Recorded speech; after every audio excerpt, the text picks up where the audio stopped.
Hello friends, welcome back to my channel. இன்றைக்கி நம்ம பார்க்க போகிற வீடியோ குழந்தையோட தலைப்பகுதி எந்த வாரத்தில் திரும்பும், அது மட்டும் இல்லாமல் எந்த நிலையில் இருந்தால் நம்மளுக்கு நார்மல் டெலிவரி ஆகும். இப்போ நம்மளுக்கு ஸ்கேன் ரிப்போர்ட்டில் வந்து தலைகீழாக திரும்பிருச்சுன்னா எப்படி மென்ஷன் பண்ணியிருப்பாங்க, அதை நம்ம எப்படி பார்க்குறது, இதுதான் நம்மளுடைய சப்ஸ்கிரைபர்ஸ் வந்து நிறைய ரிப்பீட்டடாக கேட்ட கொஷின்ஸு. அதை பற்றி தான் இந்த வீடியோவில் நம்ம ஃபுல் டீட்டெயிலாக நம்ம பார்க்க போகிறோம். வீடியோவை ஸ்கிப் பண்ணாமல் முழுசாக பாருங்கள், அப்போ தான் உங்களால் எல்லாத்தையும் தெரிஞ்சுக்க முடியும். நம்மளோட சேனலில் முதல் முறையாக பார்க்குறவங்களா இருந்தீங்கன்னா சப்ஸ்கிரைப் பண்ணிட்டு பாருங்கள், அப்போ தான் நான் போடுற யூஸ்ஃபுல்லான வீடியோ உங்களுக்கு நோட்டிஃபிகேஷனாக வரும். நார்மலாக இந்த குழந்தையோட தலைப்பகுதி எந்த வாரத்தில் நம்மளுக்கு தலைகீழாக திரும்பும்னு நம்ம பார்த்தோன்னா 28வது வாரத்தில் இருந்து 36 வாரங்கள் வரைக்குமே ஆகும். மேக்ஸிமம் இதுக்கு முன்னாடி 32 வாரங்கள்லேயே மேக்ஸிமம் வந்து திரும்பிடும். ஆனால் இப்போ அதிகமான உணவு பழக்கவழக்க மாற்றங்கள்னால நம்மளுக்கு 36 வாரங்கள் வரைக்குமே, ஒரு சில பெண்களுக்கு டெலிவரி பெயின் வர்ற அந்த நொடி வரைக்குமே குழந்தையோட தலைப்பகுதி வந்து திரும்பாது. அந்த நேரத்தில் தான் குழந்தையோட தலைப்பகுதி வந்து திரும்பும். மேக்ஸிமம் 32 அல்லது 36 வாரங்களுக்குள்ளேயே நம்மளுக்கு தலைகீழாக திரும்பிடும். செஃபாலிக் பொசிஷன்னு நம்மளுடைய ஸ்கேன் ரிப்போர்ட்டில் வந்து போட்டிருப்பாங்க. செஃபாலிக் நிலைன்னு போட்டிருந்தா அது வந்து குழந்தை வந்து ஹெட் ஒன் பொசிஷனுங்கிறத அர்த்தம். நிறைய பேர் வந்து செஃபாலிக் பொசிஷன்னா பயந்துருவாங்க, ஐயோ நம்மளுக்கு ஏதோ ஆயிடுச்சோன்னு சொல்லிட்டு. அப்படியெல்லாம் எதுவுமே கிடையாது. செஃபாலிக் பொசிஷன்னா வேறு எதுவுமே கிடையாது. குழந்தை ஹெட் ஒன் பொசிஷன் இருக்கிறத தான் வந்து செஃபாலிக் நிலைன்னு சொல்லுவாங்க. இப்போ நார்மலாக குழந்தை வந்து தலைகீழாக திரும்பியிருக்குன்னா அதுலேயே 2 வகையாக வந்து பிரிப்பாங்க. ஒன்று வந்து பார்த்தோன்னா ஆன்டீரியர், ஒன்று போஸ்டீரியர்னு சொல்லுவாங்க.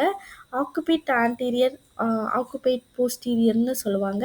அதாவது நம்மளுடைய குழந்தையோட தலைப்பகுதி வந்து போஸ்டீரியராக இருந்ததுன்னா குழந்தையோட முகம் இருக்கும்ல, நம்மளுடைய முதுகுப்புறத்தை பார்த்து இருக்கும். அதாவது நம்மளோட முதுகு எங்கே இருக்கோ அதை பார்த்து இருக்கும். அதுவே ஆன்டீரியருங்கும் பொழுது உங்களுடைய குழந்தையோட தலைப்பகுதி உங்களுக்கு வயிற்றை பார்த்து இருக்கும். உங்களுடைய முதுகும் குழந்தையோட முதுகும் ஒரே பொசிஷனில் வந்து இருக்கும். அப்படி இருக்கிறது தான் வந்து ஆன்டீரியர் பொசிஷன்னு சொல்லுவாங்க. ஆன்டீரியர் அண்டு போஸ்டீரியர் ரெண்டுமே ஈஸியாக நார்மல் டெலிவரி ஆகிறதுக்கு ரொம்பவே ஹெல்ப் பண்ணக்கூடிய ஒரு பொசிஷன் தான். அப்போ எந்த பொசிஷன் நார்மல் டெலிவரி ஆகாதுன்னு நம்ம பார்த்தோன்னா, உங்களுக்கு குழந்தை பிறக்கிற வரைக்குமே ப்ரீச் ப்ரெசன்டேஷனில் தான் இருக்குது. அதாவது குழந்தை ஹெட் ஒன் பொசிஷன் வரல, குழந்தை வந்து உட்கார்ந்துருக்கும் நிலையில் தான் இருக்குன்னா நம்மளுக்கு வந்து நார்மல் டெலிவரி ஆகிறதுக்கு கொஞ்சம் சிக்கல் வந்து ஏற்படும். ஆனால் மேக்ஸிமம் டாக்டர்ஸ் வந்து ட்ரை பண்ணுவாங்க செஃபாலிக் நிலையிலேருந்து நார்மல் சாரி ப்ரீச் ப்ரெசன்டேஷன்லேருந்து செஃபாலிக் நிலை வர்றதுக்கு. அதுவே உங்களுக்கு வந்து ஒரு சிலருக்கு வந்து டிரான்ஸ்லேவ் பொசிஷன்னு சொல்லுவாங்க. அதாவது குழந்தை வந்து நம்மளோட வயிற்று பகுதியில் வந்து குறுக்க வந்து படுத்திருக்கும். அது வந்து டிரான்ஸ்லேவ் பொசிஷன்னு சொல்லுவோம். இந்த பொசிஷன் இருக்கும் பொழுதும் கடைசி வரைக்கும் ட்ரை பண்ணி பார்ப்பாங்க. அப்படி பார்க்கும் பொழுது உங்களுக்கு வரல, குழந்தை வந்து அதே நிலையில் தான் இருக்குங்கிறதா சி செக்ஷனுங்கிற ஒரு ஆப்ஷன் வந்து போவாங்க. மற்றபடி நார்மலுக்கு தான் வந்து ட்ரை பண்ணி பார்ப்பாங்க. மேக்ஸிமம் 28வது வாரத்துலேருந்து 36 வாரங்கள் வரைக்குமே குழந்தை வந்து தலைகீழாக திரும்பும். இதை வந்து நம்மளுடைய ஸ்கேன் ரிப்போர்ட்டில் வந்து கண்டிப்பாக மென்ஷன் பண்ணியிருப்பாங்க. குழந்தை வந்து ப்ரீச் ப்ரெசன்டேஷனில் இருக்குது, டிரான்ஸ்லேவ் ப்ரெசன்டேஷனில் இருக்குது, செஃபாலிக் நிலை இருக்குது. குழந்தை வந்து இப்போ இடுப்பெலும்புக்குள்ளே கொஞ்சம் கொஞ்சமாக நகர ஆரம்பிக்குதுன்னா எந்த நிலை 0, டைலூஷன் 0, 1, 2 இந்த மாதிரிலாம் கொடுத்துருப்பாங்க. அல்லது குழந்தை வந்து இடுப்பெலும்புக்குள்ளே போயிடுச்சுன்னே சொல்லிட்டு மென்ஷன் பண்ணியிருப்பாங்க. அது மட்டும் இல்லாமல் நம்மளோட கர்ப்பப்பை வாய் வந்து 1 சென்டிமீட்டர் 2 சென்டிமீட்டர் இந்த மாதிரி விரிவடைஞ்சிருக்கிறதையும் நம்மளுக்கு வந்து நம்மளுடைய ஸ்கேன் ரிப்போர்ட்டில் வந்து மென்ஷன் பண்ணியிருப்பாங்க.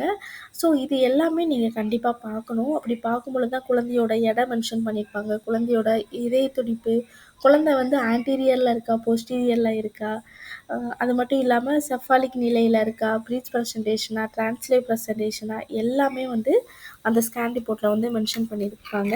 அப்படி மென்ஷன் பண்ணும் பொழுது உங்களுக்கு ஈஸியாகவே நம்மளுக்கு குழந்தை வந்து இந்தளவு வெயிட் இருக்குது, நம்ம வெயிட் மேபி இன்க்ரீஸ் ஆகணும்னா ஈஸியாக பண்ணிக்கலாம். இப்போ நிறைய பெண்களுக்கு வந்து குழந்தை வந்து தலைகீழாக திரும்பலை, செஃபாலிக் நிலை தான் இருக்குது அப்படின்னா நம்ம என்னென்னலாம் நம்ம பார்க்கலான்னு நம்ம பார்த்தோன்னா, ஃபர்ஸ்ட் ஒன் பார்த்தோன்னா குழந்தை வந்து தலைகீழாக திரும்பாததுக்கு ஒரு 2, 3 ரீசன் சொல்லுவாங்க.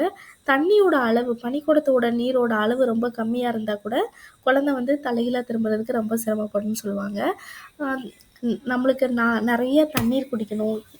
இளநீ கிடைச்சதுன்னா இளநீ குடிக்கலாம்.